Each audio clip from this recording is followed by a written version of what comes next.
quelle histoire! Je suis tombé d'un pont lors du tournage d'une séquence sur les grands travaux inutiles.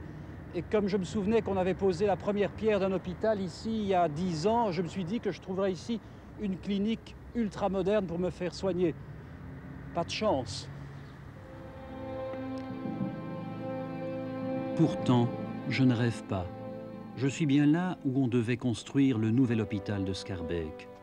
Il y a bien un bâtiment gigantesque, tout neuf, mais vide. Et ce n'est pas un hôpital. Et en plus, c'est à vendre. Monsieur, vous êtes un vrai Schaerbeekois, vous êtes un âne, hein? Ouais. C'est comme ça qu'on dit. Alors c'est quoi cet hôpital vide ici derrière nous? Ah ben, c'est un bâtiment qui est vide. Pourquoi? Parce que qui en sait quelque chose? Qui en sait quelque chose? Apparemment, pour ce vieux Schaerbeekois, cette bâtisse est un vrai mystère.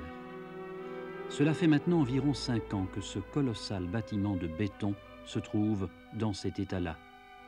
Tout le gros œuvre a été réalisé, l'immeuble est fermé, on a placé partout des fenêtres à double vitrage, on a même déjà posé 4 énormes chaudières, mais le chauffage central n'est pas encore installé.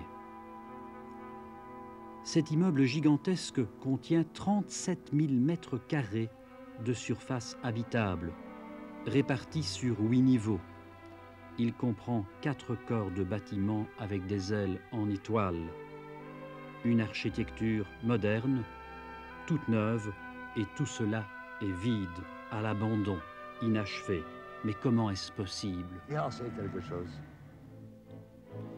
Explication. À côté du vieil hôpital bâti avant 1914, le CPAS de Schaerbeek et la santé publique décident, début des années 70, d'en construire un nouveau pour 450 lits. 1976, première pierre posée par le bourgmestre Roger Nols et la bâtisse sort de terre. Il est prévu que l'État payera 70% du prix de la construction et Schaerbeek les 30% restants. Début 80, tout le gros œuvre est réalisé. L'État a respecté ses engagements, mais la commune ne peut pas tenir les siens. S'il n'y a pas de pognon.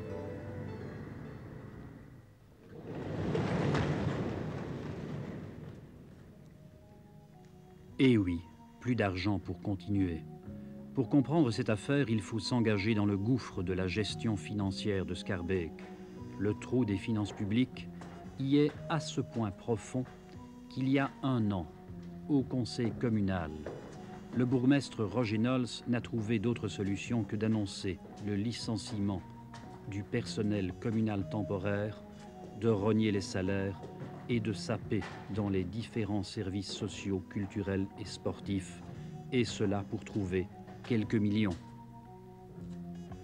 Comment, dans un tel gouffre, espérer trouver l'argent nécessaire pour finir cet hôpital? Mais en attendant, il est là, inachevé. Ça reste. Et c'est propre. Oui, c'est même du propre, mais ça ne sert à rien, alors que ça a déjà coûté 1 milliard de francs. Et surtout, il faudrait presque encore autant d'argent pour finir cet hôpital. En plus, le terminer serait maintenant une aberration, car il y a déjà beaucoup trop de lits d'hôpitaux en Belgique, et particulièrement à Bruxelles. 6 000 lits seront supprimés cette année pour sortir du cercle vicieux des dépenses hospitalières. C'est sûr. On est habitué à ça. Oui? Alors si vous cherchez un pied-à-terre spacieux, style bunker, entouré d'une végétation sauvage, avec une vue imprenable jusque dans l'intimité du parc royal de Laeken, téléphonez au CPAS de Schaerbeek. Voilà, devant cette situation, je crois qu'il y a 2 solutions possibles, ou bien pleurer, ou bien mourir de rire.